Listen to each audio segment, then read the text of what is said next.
Hi everyone. I wanted to show you the awesome bird's nest that we have growing in our high up on our front porch. Look at that bird.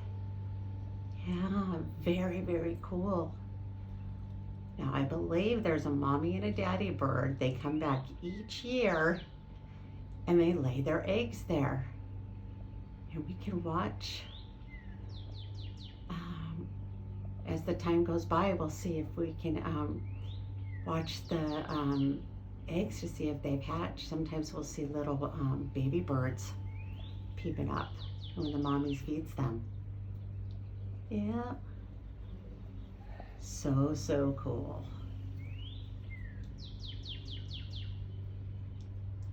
I hear birds outside. I don't see any right now besides the one right there.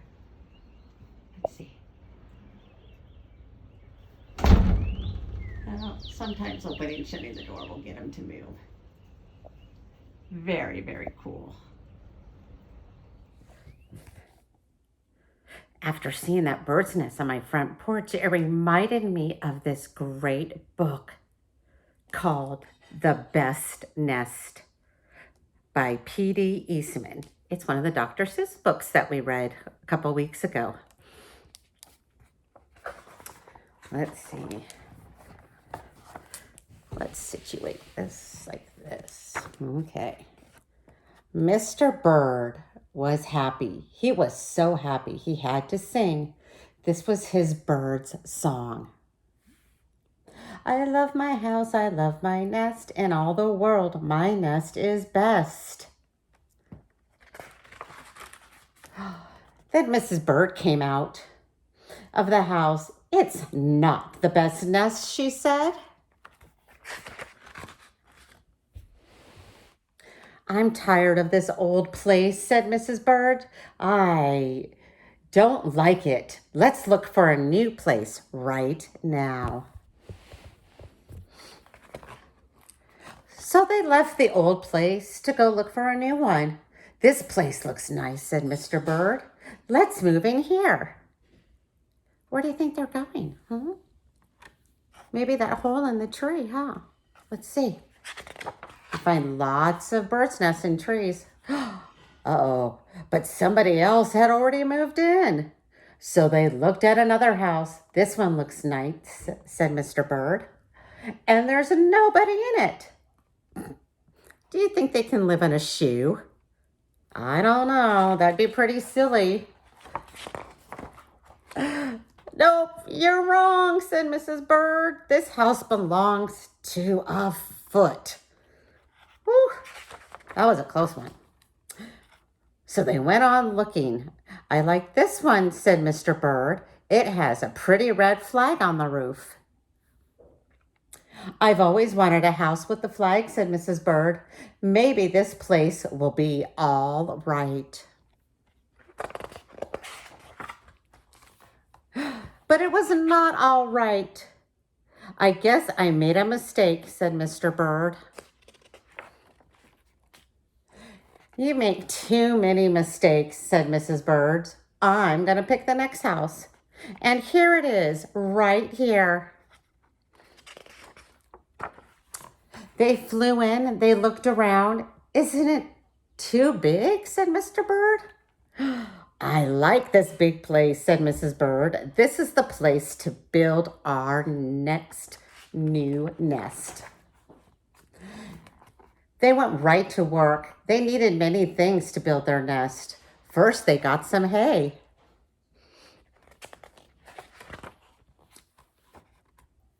Then they got some soda straws and some broom straws.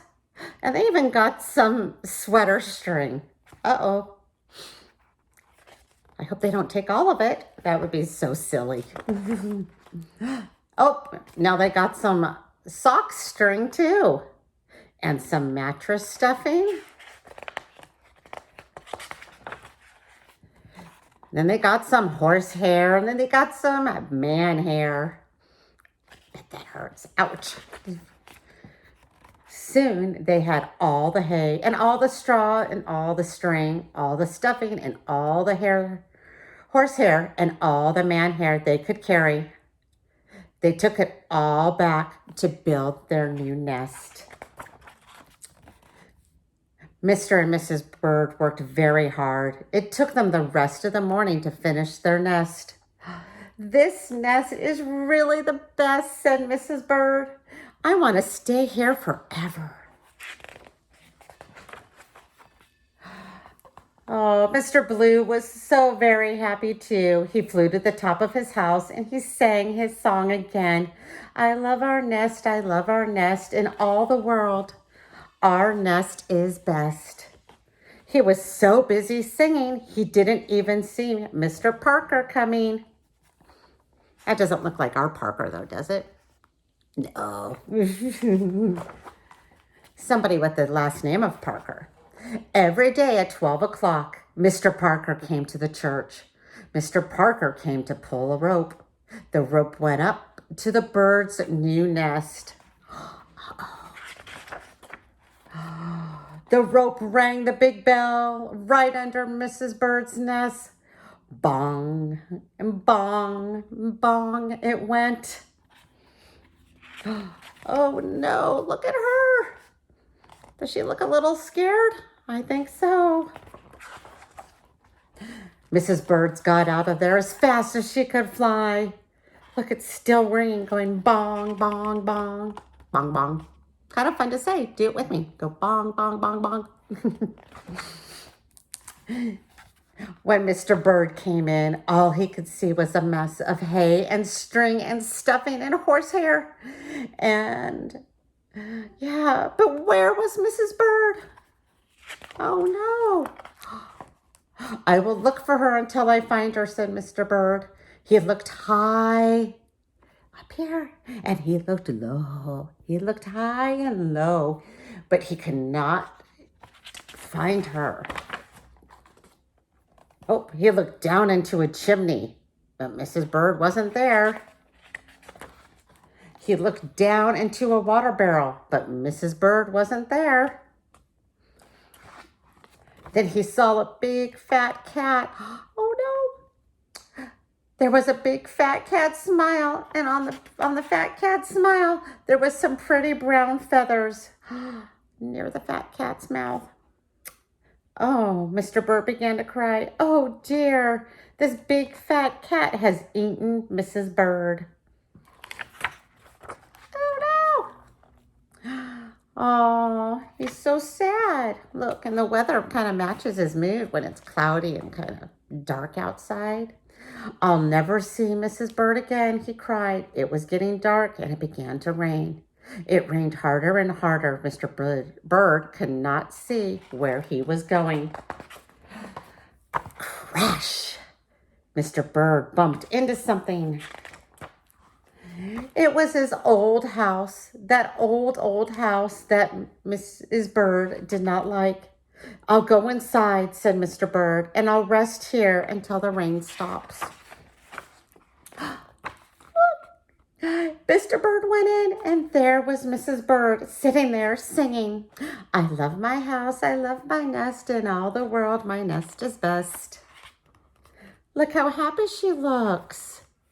Look at that. You, here, he gasped. I thought you hated this old nest. Mrs. Bird smiled, and I used to hate it, she said, but a mother bird can change her mind, you see. There's no nest like an old nest for a brand new bird. Look at that little bird egg inside the nest. So exciting. And when the egg popped open, the new bird thought so too. And we'll keep looking at my nest that I have in my front porch, and we'll see if the little birds, when they pop out. Okay, have a nice night, guys. Bye-bye.